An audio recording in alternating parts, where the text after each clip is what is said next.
இடைத்தேர்தலை ஜெயிக்கலையானா மயிலாப்பூர் இடைத்தேர்தல்ல ஓட்டுக்கு பணம் கொடுத்து கள்ள ஓட்டு போட்டது யாரு? ராணிப்பேட்டை இடைத்தேர்தல்ல பிரச்சனை பண்ணது யாரு? ஆர்கே நகர் இடைத்தேர்தலை ஏன் நிறுத்தினாங்க? தாசில்தார் அடிச்சது யாரு? அப்புறம் முதல்ல ஆர்கே நகர் இடைத்தேர்தல் ஏன் அடிச்சாரு? எப்படி போகுமா? நீங்க பேசிட்டீங்க, நான் பேசுறேன், குறிச்சு வச்சுக்கங்க. நான் சொன்னது தவறாக கையால் ஆகாத காலால் ஆகாத வேற என்ன சொல்லணும்? அது என்ன அது வார்த்தைகள் எனக்கு தெரியல. நீங்க பேசுறது வந்து எடப்பாடி நீங்க முதல்ல இந்த மாதிரி சொல்றத நீங்க நிறுத்துங்க பாருங்க. நீங்க இந்த மாதிரி சொல்றா ரசிக்கிறேன்னு சொல்றீங்க. நீங்க இங்க வரது எங்க அட்டாக் பண்றதுக்கு தான் வந்துட்டு இருக்கீங்களா? கேட்கணும்லங்க. என்ன கேட்கணும்? ஒரு வார்த்தை சொல்றாரு. என்ன கேட்கணும்? நீங்க கையால அந்த கள்ள ஓட்டு போட்டதுதாங்க பிரச்சனை. இப்ராஹிம் கலீபுல்லா ஆர்டர் போட்டாரு நான் சொல்றேன். நீங்க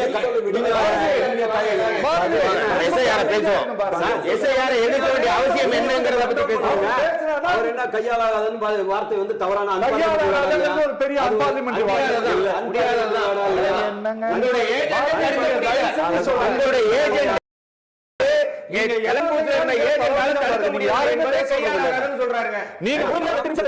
யாரையா நீங்க பேச விடுறீங்களா? நீங்க 8 நிமிஷம் நீங்க முழுமையா பாருங்க. கொஞ்சம் அமைதியா இருக்கு பாருங்க. தடுக்க முடியாதுங்க. கொஞ்சம் அமைதியா இருக்கு. அமெண்ட்மென்ட் சொல்லுங்க. தடுக்க முடியாது. நீங்க அவர் சொன்னாருன்னா நீங்க நோட் பண்ணிட்டு அடுத்த தடவை பேசும்போது கண்டிங்க. யார் வேணாம்னா?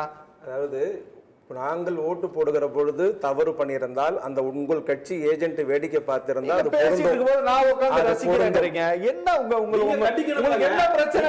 கண்டிக்கணும்ல. நீங்க என்ன பிரச்சனை?